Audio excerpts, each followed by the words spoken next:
After 3 years of marriage, my originally gentle and old-fashioned CEO husband suddenly became rebellious. He skipped work to go skating, street racing, and clubbing. He even bailed on the annual board meeting just because he had attended a wild party the night before. I knew his company had hired a new female vice president who had studied abroad, bold, dazzling, radiant. From initially disliking her, Brian eventually began comparing me to her, complaining that I was boring. The worst time was when he forced me to kneel on the bed and asked, "Luciana, can't you go out and learn some new tricks?"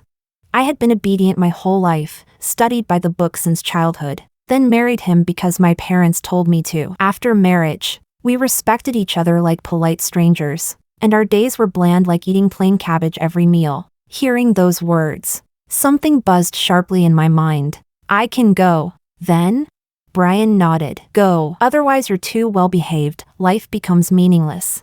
I quietly remembered his words, and actually went out to find someone who played far wilder than him. But when Brian found out, he regretted it. Chapter 1. Brian told me to go find a man, and at first, I thought he was joking. In a hoarse voice, I asked again. Only then did Brian repeat impatiently. I told you to find a few men and learn some tricks. Otherwise lying on the bed calling out the same way every time, what's the point? He had a long, deep scratch on his back, already scabbed over. I had no fingernails. I couldn't have made that mark. I stared at him blankly, unable to react, wondering how the husband who used to be gentle and considerate had suddenly turned into an entitled rich brat approaching his 30s. Before I could speak, his phone rang. Brian didn't avoid me. He turned on the speaker directly. A coquettish female voice came through, tightening something in my chest instantly. Brian's expression also changed, from indifferent to excited. Enough for his pants to tense. Michelle, what are you doing? Guess. Are you fucking at a host club again? Ha ha ha. What do you think? Brian, there are so many people here. I'm scared. Should you come and save me? Michelle, you're not allowed to drink anymore. I'm coming right now. Brian rolled off the bed and quickly got dressed. He was in such a rush he didn't even zip up his pants. I stopped him, but he slapped the back of my hand. It hurt. What are you doing? Don't make trouble. Michelle is a girl. She's out this late. What if something happens? Stop being jealous all the time. You're annoying. I silently zipped his pants for him. No matter how rushed you are, you still need to keep the front gate closed. Otherwise, if someone sees it, it'll disgrace the Sue family. Brian Sue's face twisted, choked by my words. He glanced at me, then turned to leave. Before the door closed, he muttered, "Lunatic." Chapter 2. This wasn't the first time Brian had called me names. Ever since his company hired Michelle, a woman with a pretty face, strong abilities, and a personality that changed like a chameleon, Brian acted as if a door to a new world had been thrown open. At first, when he came home, he only complained at the dinner table about how Michelle never followed the rules and kept causing trouble for him. Later, he started saying she was talented, able to handle even the most difficult clients and somehow become good friends with them. Eventually, he turned into her little fanboy, staying out every night, following Michelle as she led him into the colorful, indulgent world he'd never experienced. Just like me, Brian had been restrained by his parents since childhood. His natural impulses had been suppressed for 28 years. People from wealthy second-generation circles played wild. And at first, Brian thought he wasn't interested, until Michelle took him to a thrilling group party. From that moment on, he seemed possessed. In informal settings, he began chasing trends, and his behavior grew more rebellious and unrestrained. I once mentioned it to my mother-in-law who lived in the old family estate. She said, "Brian Sue has worked hard all these years to inherit the Sue family business. If he wants to have fun, let him. When he gets tired of it, he'll come home. Anyway, I only recognize you as the Sue family's daughter-in-law. Don't worry. You should hurry and have a child. Then the bulk of the family assets won't go anywhere else. You'll secure your position as the main wife." I wanted to speak but stopped, then stopped but wanted to speak again. I went to tell my own mother about it and heard the exact same words. I'm not very smart, otherwise they wouldn't have used me as a tool for a political marriage, a stepping stone for my younger brother's business. But even so, I could tell my husband had another woman outside, and it hurt, a lot. That night, after coming home, I sat on the sofa and cried. Brian came back drunk, saw me, and his expression darkened with irritation. Why the hell are you crying in the middle of the night? What bad luck. Look at you, messy hair, dirty face. Do you even look like a woman?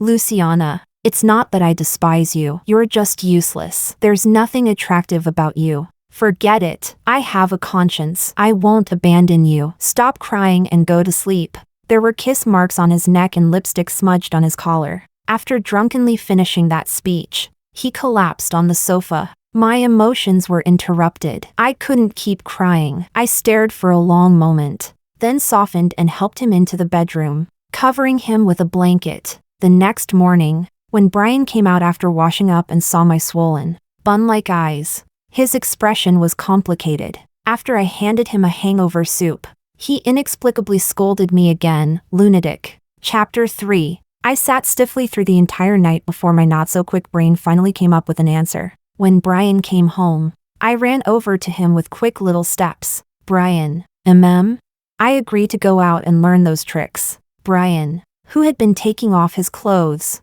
froze for a second and gave me a strange look. Then suddenly, he laughed. Oh, that's good. He had mockery hanging at the corner of his lips, but I ignored it and added, but I want a divorce. Brian's expression flickered in confusion. My moral boundaries don't allow me to cheat while married, so we should get a divorce certificate first. We won't tell either set of parents, we'll just play our own separate games in private. When I've learned enough tricks, I'll come back for you. Brian stared at me for a long moment, then picked up his phone to tell his secretary to prepare the agreement. He probably thought I was joking, and even allocated a large amount of property to me. Honestly, my New Year's money had been taken away from my little brother ever since I was a kid. When I suddenly saw a 7-figure compensation sum land in my account, I couldn't stop the corner of my mouth from twitching upward. Brian toyed with his phone, smirking. Luciana, do you even know how to deal with men? Do you need me to teach you a few moves?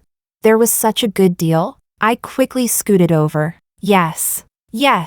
They always say men understand men best. You should give me some advice. Brian said, men all have dirty minds. With your brain, if you go outside and pick someone at random, you'll get tricked till you don't even have underwear left. I replied, So, if you want to improve your skills in a safe and reliable way, you should find someone whose background you know well, but someone who absolutely won't fall in love with you and can't be bothered to deceive you. That's the most effective. I replied. Oh.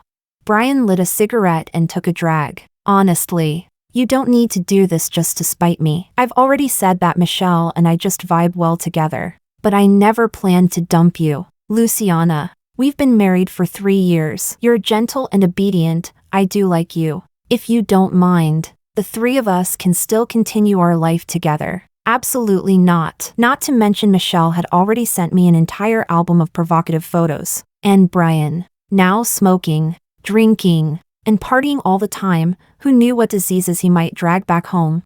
Pressing my lips together, I thought for a moment, then looked at Brian. I still want a divorce. I want to see what's so interesting about the colorful world out there. Something that could hook you into becoming like that. I suddenly remembered a crucial point. After we get divorced, should I move out? Or are you moving out? Brian put out the cigarette and casually pinched my cheek. Luciana, you act so well I almost believed you. Do whatever you want. Move out if you want. Stay if you want, since we're hiding it from our parents. This is still your home anyway. Chapter 4. Once the divorce procedures began, Brian stopped pretending altogether. He packed up his things and moved into Michelle's apartment. To show off, Michelle started sending me even more photos. Bed photos, kissing photos, daily life photos. It was like she was sending me a backup album of their relationship. Once I finally had the divorce certificate, I didn't need to endure it anymore. The first thing I did was block her. Then I sat on the sofa thinking about how I should experience life from now on. For the past 25 years, my parents had shipped me from home to school and then to the Sioux family. Every word I said, every move I made, was shaped according to their expectations. After getting married, because I had no strong opinions or ambitions, I stayed home like a rice worm, agreeing to whatever Brian said. suddenly becoming a free person all at once. I didn't even know which direction I should grow toward. I remembered Brian's suggestion, find someone whose background you know, someone who would never fall in love with you and can't be bothered to deceive you. Silently, I opened my contacts list. Most were classmates I didn't really stay in touch with, and most were living predictable, orderly lives. Then I suddenly noticed a black profile picture. A thought flashed across my mind. Right, how could I have forgotten him?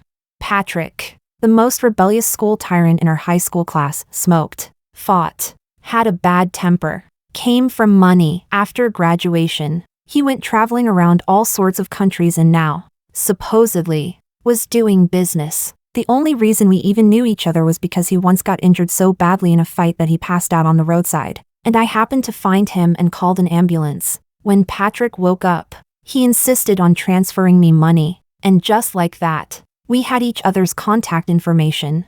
I opened his social feed and saw that he had seemingly reformed, now running a bar and looking quite the proper owner. After hesitating for a long time, I sent him a message, thinking maybe he could introduce someone to me. Hello, do you still remember me? Patrick replied quickly. I remember. Luciana. Ah, he actually remembered. So what now? Before I could type anything, more messages came. What's wrong? Need something? Tell me. I can help. Forget it. I'll just come find you. Where are you? Ah, why does he type so fast? I hurriedly sent him my location. Patrick replied instantly, okay, I'll come pick you up. Chapter 5. When Patrick arrived, he was dressed in a sharp suit. He drove a black SUV, steady and handsome in appearance. When he saw me, he walked toward me a bit awkwardly, his arms and legs moving stiffly. Hello, long time no see. It made me nervous as well. Hello. Actually, you didn't have to go through all this trouble. After all, what I wanted to ask wasn't anything proper or formal. Patrick's palm was sweaty, yet his expression remained serious. He earnestly opened the car door and gestured for me to enter. Get in first. We'll find a place to talk. The ride was quiet, carrying a faint jasmine fragrance. Feeling awkward, I silently fidgeted with my fingers. Patrick had been watching the red light, but when he noticed my movements, he turned to ask, is the car uncomfortable? Sorry. The more expensive one was taken by my brother. I could only bring this cheap car to pick you up. If my family didn't own the exact same Mercedes model, I might have believed him. I licked my lips and decided to be honest. It's not the car. I just don't know how to bring the topic up. You can say whatever you want. No need to hesitate. Under Patrick's steady gaze, I briefly explained what was happening between Brian and me. So, now that I'm divorced, I want to experience a different kind of life, but I don't know many people, and even fewer that I can trust. So I wanted to ask you for some advice. So embarrassing, really, to flirt with a man I wasn't close to at all. For an introvert like me, it felt like being roasted over a fire. But I also knew that if I wanted to escape my old patterns, I had to do things that made me uncomfortable. I couldn't hide in my turtle shell like before. I took several deep breaths, my face red as a tomato, waiting for Patrick to laugh at me or tease me. But I waited and heard nothing. When I turned my head, I saw that the tips of his ears were even redder than mine. Patrick? Patrick snapped back to awareness and cleared his throat. So you mean, you want to find a man to, practice techniques with? As he spoke, he choked on his own saliva. He fumbled through his bag for tissues, wiped his mouth, then placed the bag over his lap. I was also beet red. That's not exactly what I meant. I just want to try different kinds of life. I was too obedient before. Brian said I'm dull and boring, and he went and found another woman outside. I reached out to move Patrick's bag off his lap, and he quietly held it down. All right, I understand what you mean. Let me think about it. I'll give you an answer later. What was there to think about? I just wanted him to introduce someone to me, but Patrick changed the subject and said he'd take me to eat something delicious. I had to admit, his world was quite interesting. Patrick took me to the countryside, caught chickens himself, picked vegetables, and basically gave me a full farm life experience. By the time we returned home, it was past 10 at night. My lower back was sore from exhaustion. I jumped out of the passenger seat and glanced at the mud on the ground, feeling a little embarrassed. Your car got dirty. Patrick didn't even look. Don't worry about it. I'll pick you up tomorrow. Wear something casual, pants. Okay. Don't overthink. Remember to sleep early tonight. All right. Chapter 6. After saying goodbye to Patrick and returning home, I found that Brian still hadn't come back. I took a shower, washed away the exhaustion, lay on the big bed, and, for the first time, didn't feel lonely or empty. I quickly fell into a deep sleep,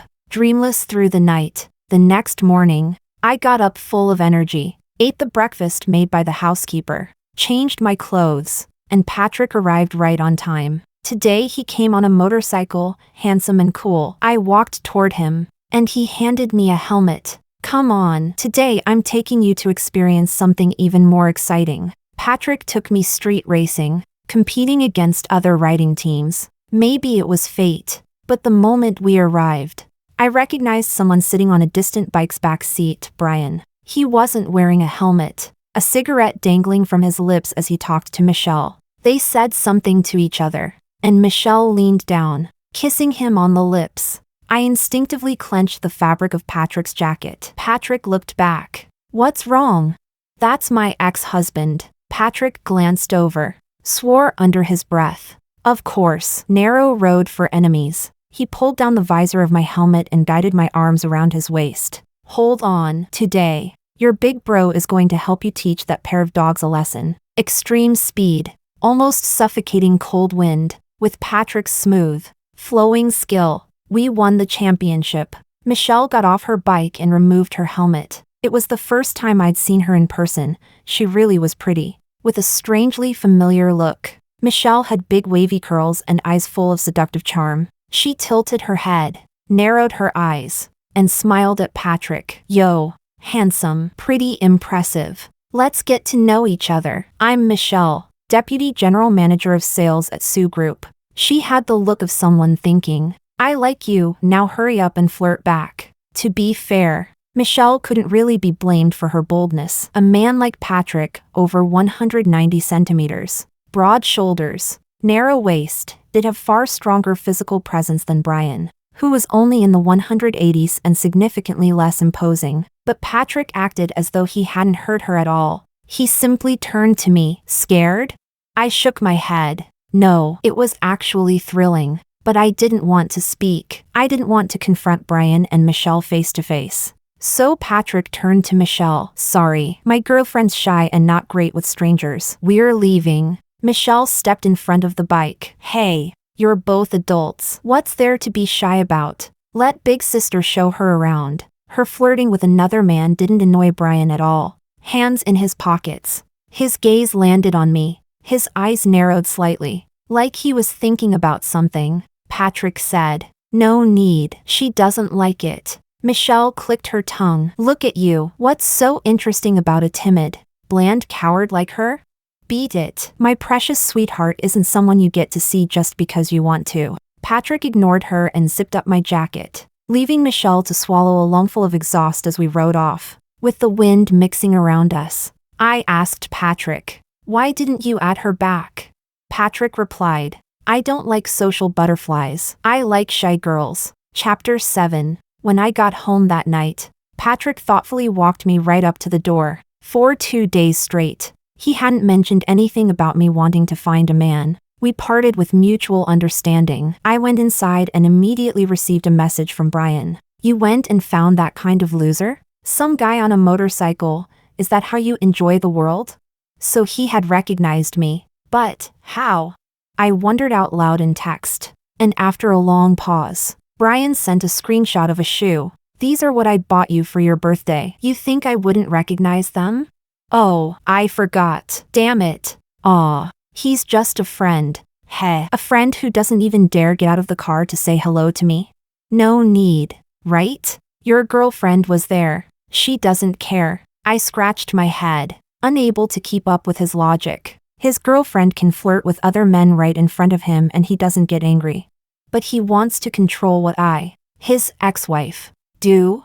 What kind of ridiculous double standard is that? I didn't bother replying and went to shower. When I came out, Brian had sent several more rapid-fire messages. Luciana, you can find whatever man you want to play with, but he can't touch you. Otherwise, we're done. No kissing, no sex. Even if you go out with him, keep social distance. If you get dirty, I'll feel disgusted. I know you blame me for having another woman, but it's normal for men to want novelty. Even my dad had mistresses when he was young. Yours too. But no matter whose family it is, the family business always goes to the child born of the legitimate wife, so you should know what you can and can't do. Honestly, I originally didn't even have that kind of intention. I just thought hanging out with Patrick was fun. But after all his lecturing, he actually awakened something rebellious in me. Rules. Rules. Being sensible. Being proper. Turns out all those so-called rules and sensibility only apply to women. Huh? I've been obedient for 25 years. I refuse to be obedient anymore. I sent Patrick a message. I want you. Want to sleep together? He immediately started typing, then deleted it, then typed again, deleted again. This repeated more than 10 times. Suddenly, the doorbell rang. A message followed. Open the door. I practically ran to pull the door open. Patrick was still in his racing suit, hair slightly messy, under the warm light. His handsome side profile carried a dangerously intoxicating allure. His eyes were dark enough to burn, and his breath spilled out hot and rough as he spoke in a low rasp. Luciana, do you know what you're saying? No one had ever looked at me with such intensity, even on my wedding day. Brian's gaze had been calm and flat like still water. My breathing faltered uncontrollably. I swallowed hard. I know. Do you want to or not?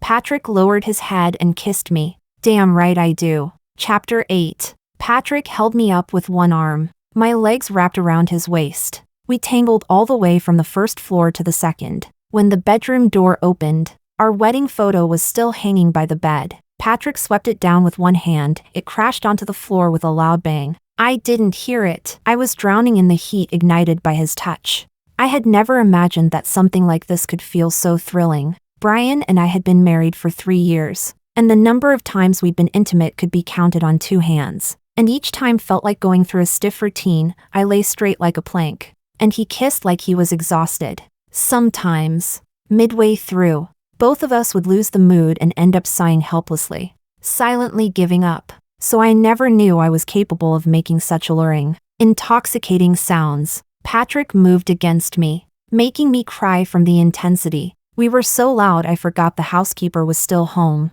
The next morning, Patrick left. I covered the red marks all over my body and replayed last night's newly unlocked experience while showering. When I came out, I saw Brian sitting in the living room, face dark as a storm cloud. The housekeeper stood timidly to the side, and Brian looked furious enough for his hair to stand on end. He glared at me. Luciana, you've got some nerve, bringing a man into the house? I scratched my head. Didn't you say I could? Brian choked. I was being polite. For fuck's sake. Oh, and then what? I said. Then next time I'll take him to a hotel. Brian exploded so hard he practically crowed like a chicken. You're not going. With a sharp crack, he hurled an ashtray at the floor. Seeing things escalate, the housekeeper tried to call the old estate. For the first time, I stopped her. Auntie Chan, if you don't want to lose your job, I suggest you stay out of this. Go out. Close the door. I need to talk to Mr. Su. Auntie Chan didn't listen. But madam, the old lady said, out. I actually raised my voice, and she didn't dare argue again. After the housekeeper left, Brian was still standing there with a face full of rage. I sighed. Brian, what are you doing? We're already divorced. Brian's eyes snapped toward me. That was fake. What's fake about it? We got the certificate. That means we're no longer connected. He choked. But my parents and your parents will never agree. Talking to him felt like a chicken talking to a duck. Exhausting. Forget whether they agree or not. Brian, what exactly are you angry about? You were the one who got another woman first. You openly flaunted your relationship with her. You said I was boring. You told me to find another man to practice with. You agreed to get a divorce certificate. So what are you throwing a fit about now? Brian nearly lost his mind. I didn't tell you to make me the victim of cheating betrayal. I was speechless. If it makes you that uncomfortable that I'm seeing someone else, then I can move out. Chapter 9. Back when we first got married, I did have feelings for Brian. Even if our intimacy was bland, he was still the first man I ever had a close relationship with. And he left a mark on my heart. I had never liked anyone before. I didn't know what it felt like to be moved by someone. I only knew that after becoming Brian's wife, waiting for him to come home every day, eating dinner with our heads leaning together, chatting about our daily lives. Those plain, warm days felt like something I wanted for a lifetime. I never imagined he would openly take another woman. In arranged marriages, couples usually remain respectful. Problems don't show up until people are in their 30s or 40s. And even then, husbands at least maintain some surface-level respect. No one behaves like Brian, publicly humiliating his own wife and expecting her to swallow every insult along with her broken teeth. Maybe I'd been timid and obedient for too long, making him believe a compliant person would never show anger. But in reality, the day he forced me to kneel on the bed, calling me rigid and boring, telling me to go find another man, at that moment, something inside me collapsed. A slap from the person closest to me shattered the values I once relied on. It turned the orderly half of my life into a joke. So now, all his talk about rules, family, and social expectations could no longer reel back the faith I had lost. Like the Brian of the past, I, too, had become addicted to the thrill I felt with Patrick. I liked Patrick's stamina, long-lasting and relentless. I liked how he held me effortlessly with his arms. I liked the way he kissed me, bit me, and lost himself because of me. Once you've seen dazzling fireworks, you can never go back to loving a silent, empty night. I didn't want to return to a dull life. I packed my things, ready to leave, but Brian stopped me, his expression turning even darker. Your brother's company just begged me for a contract worth tens of millions. If you don't want your family's business to suffer, you'd better think carefully before you decide anything. He gripped my arm painfully tight. Your parents will be here soon. They want to talk to you. After you finish talking, you can give me your answer. Luciana, I won't accept humiliation for nothing. You'd better think very clearly before you say another word. Then he turned and left. Through the crack in the door, I saw my parents' car entering the courtyard. I took out my phone and sent Patrick a message. Then I pulled a bank card from my bag and slipped it into my shirt. I had barely finished when my mother walked in, and the moment she did, she raised her hand and slapped me. Chapter 10. The slap was so hard it nearly filled my mouth with the taste of blood. My mother glared at me with hatred. Luciana, you've grown bold. How dare you cheat? Our family has been decent and proper our whole lives. How did we raise a shameless child like you? You will go apologize to Brian right now, and then pour tea for the two elders of the Sue family to admit your mistake. Brian said that as long as you apologize, he'll forgive you. I covered my face, my head buzzing, but inside my heart was throbbing with pain. Mom, last time I told you Brian cheated, you told me to endure it. Now the same thing happens, and you tell me to apologize. Why? My mother was furious. Because you're a woman. Because you are our daughter. Our family does not produce women who cheat and disgrace us. Really? My eyes were full of tears, yet I could still look sharply toward the corner where my father stood. What about him then? When he got involved with my brother's tutor, why didn't you endure it? The words had barely left my mouth before both my parents' expressions changed drastically. My mother slapped me twice, knocking me to the floor. You've rebelled. Talking back to your parents. You've been obedient your whole life. How did you suddenly become so sharp-tongued?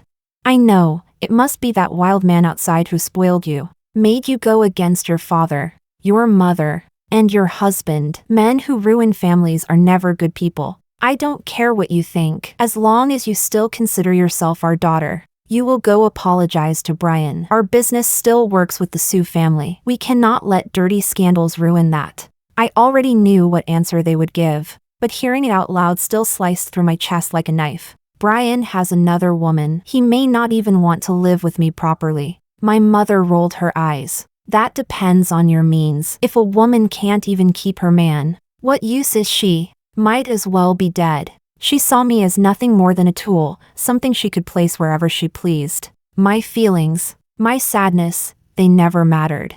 I took a deep breath and exhaled years of suffocating air. Mom, Dad, I'm sorry, but starting today, I am no longer your daughter. Brian Sue and I are already divorced. As for business with the Sue family, you can handle it yourselves. In the past, I never understood. I wasn't bad in school. Yet when I came of age, I was pushed into a political marriage and never allowed near the family business. My younger brother and I had similar grades. Yet you bent over backwards to tutor him, send him abroad, and guide him step by step into a general manager position. Now I understand, your love follows your money. To you, I'm just a low-cost tool you raised to exchange for benefits. In the 3 years I was married, the Sue family's orders earned our family plenty. Everything I owed you is now repaid. From now on, I will pursue my freedom. Chapter 11. The sound of a motorcycle came from outside. I grabbed my handbag and ran. Patrick was on the bike. When he saw me, with my parents chasing behind, he tossed me a helmet.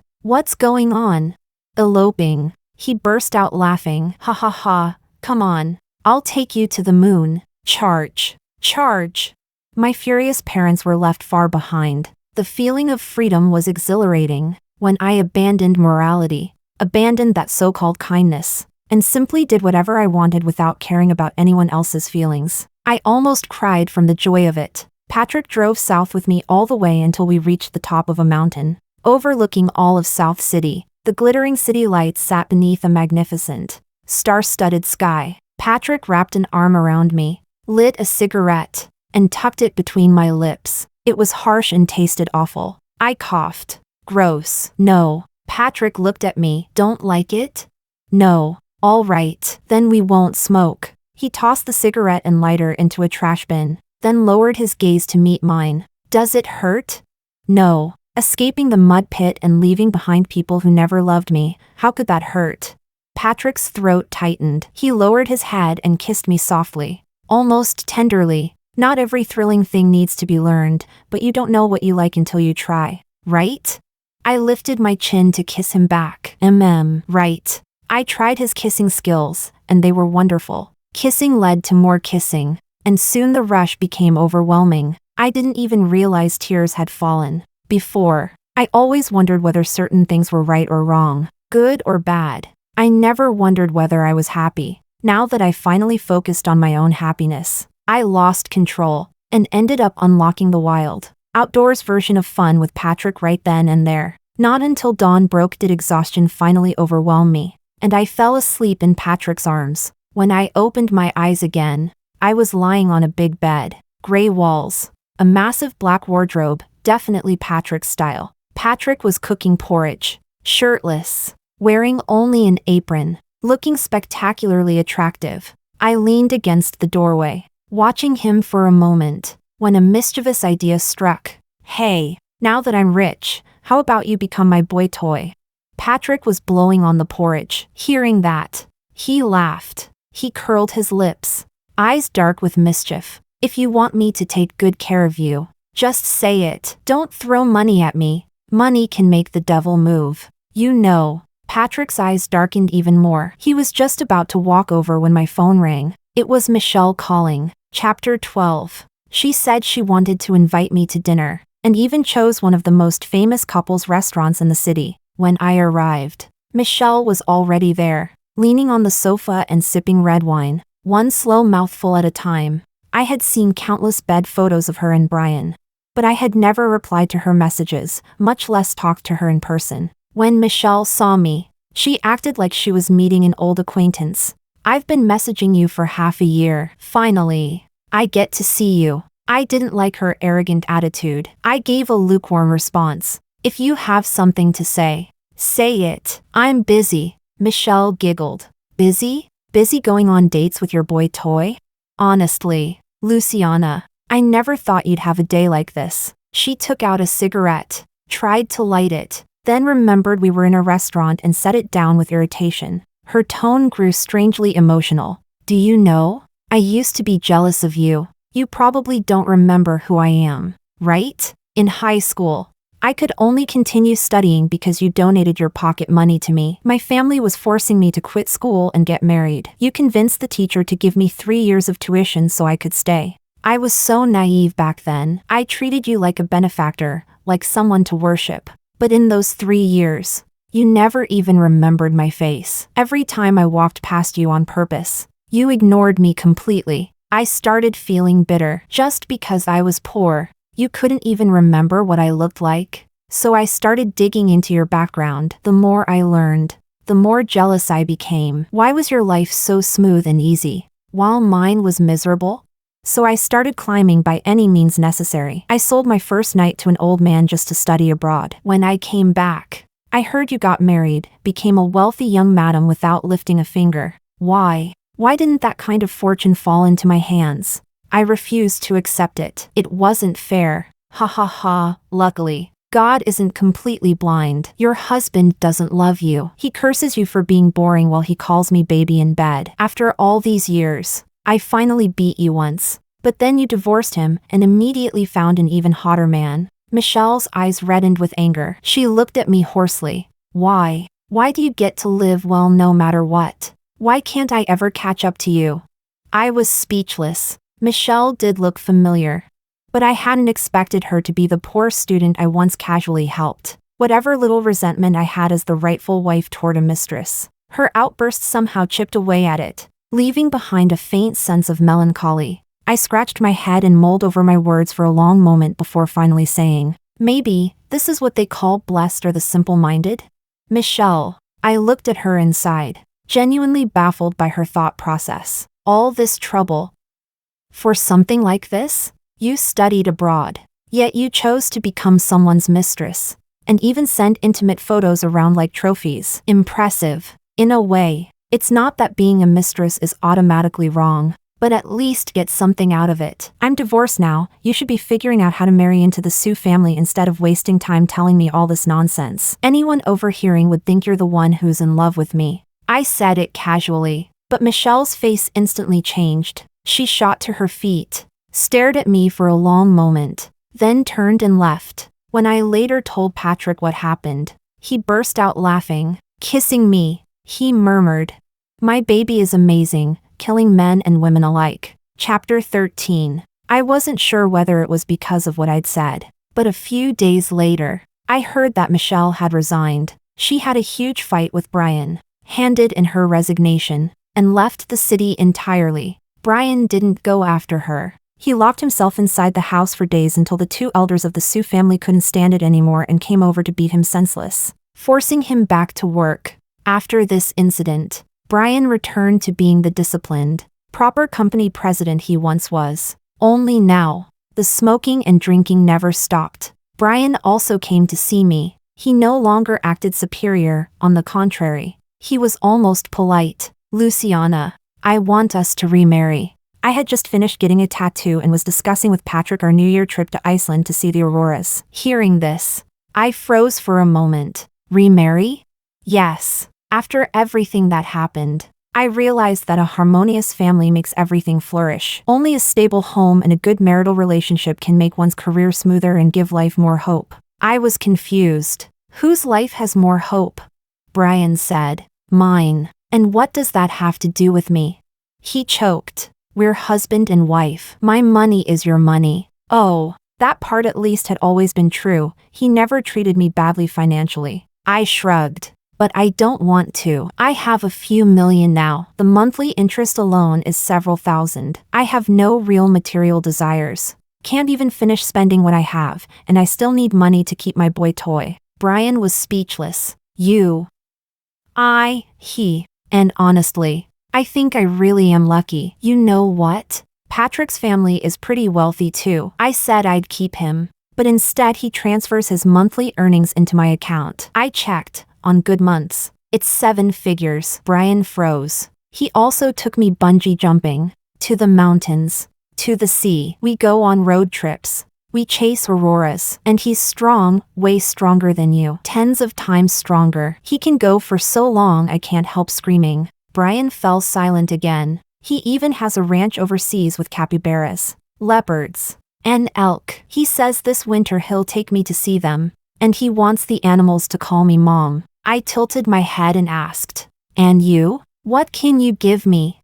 Brian's throat tightened. "All of that. I can give you all of it." I grinned. "Oh, but I'm not interested. Brian, you need a gentle, obedient wife. I used to be that. And I was very good at it. But you didn't like it. You told me to learn tricks from another man. Well, I learned. In bed and out of bed. I learned everything. But after having a proper teacher, I can't look at you the same way anymore. You were right. The outside world is so exciting. I used to be locked up and couldn't see even a glimmer of light. But now that I've tasted real pleasure, there's no way I can go back to being a monk at home. So, I'm sorry, we can never get back together." Brian still didn't give up. "What about your family's business? Whatever the day you brought them to pressure me, I already cut ties with them."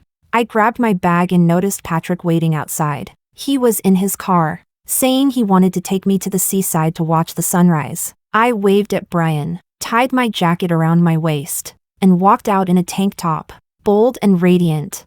I drew countless stares from the people in the restaurant, and it felt amazing. Chapter 14. Later on, my mother called me countless times, trying to force me to come home. Her tone shifted from condescending to tearful begging. I didn't respond once, and I never softened. Once an obedient person stops being obedient, she becomes capable of leveling the entire field. Without the Sioux family's support, and with my brother being mediocre, my family's business went downhill fast, soon disappearing entirely from the social circle. The Sioux family, on the other hand, was still doing okay. Brian Sioux was capable enough at making money. A little over a year after our divorce, he married another seemingly gentle girl, but I don't know if his taste got distorted or what. This time he got played badly. That girl, who looked like she only knew how to study, was actually collecting boyfriends like stamp cards. 3 months after the wedding, Brian caught her cheating.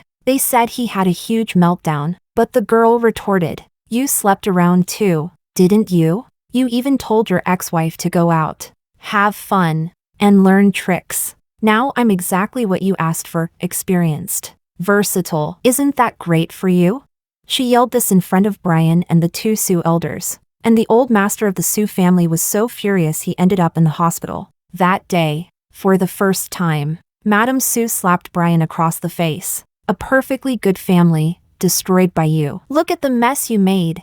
All this was told to me secretly by Brian's younger cousin. She was the only Sioux family member who ever felt sorry for me. Her message ended with a gloating sticker. I sent the kid a red envelope and told her she didn't need to report these things to me anymore. Over the year I'd been with Patrick, we traveled the world together. One day, blushing, he told me he had waited for me a long time. Honestly, ever since that night he came back to my door, his hands trembling while unbuttoning my clothes, and how he kept kissing me half the night afterward. I had already guessed, but I wasn't fond of marriage anymore. I told him clearly, dating is fine, but marriage depends on fate. If it doesn't work out, we break up. Patrick didn't argue. Once he confirmed our feelings were mutual, he simply lived happily and shamelessly with me. A long, long time later, I saw Brian again. By then, my travel account had over 1 million followers. Scenic spots across the country invited me to film vlogs.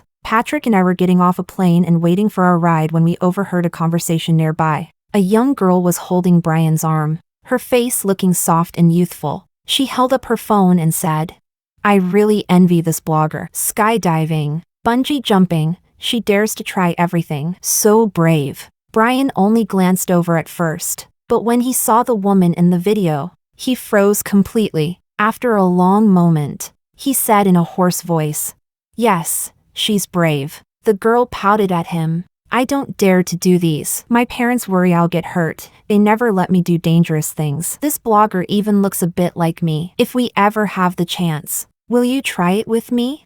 Brian took a breath and patted her head. "No, sweetheart, you're perfect as you are. I like you just like this." As he comforted the girl in his arms, he seemed to think of something. He turned his head slightly, about to sigh, and I happened to look up. Meeting his eyes, Brian stared at me, stunned, wanting to speak but unable to. Just then, our car arrived. Patrick loaded the luggage, then leaned in and kissed me loudly. Baby, after this shoot, let's go home and see Mom and Dad. They miss you like crazy. I looked away from Brian and reached out to touch the large, loyal, dog-like man in front of me. Okay, whatever you say. After filming, we'll go home. Yay, let's go. Let's go. The car window slowly closed, cutting off Brian's gaze. In the rearview mirror, Patrick pulled me into his arms. The distance grew farther and farther until it disappeared completely.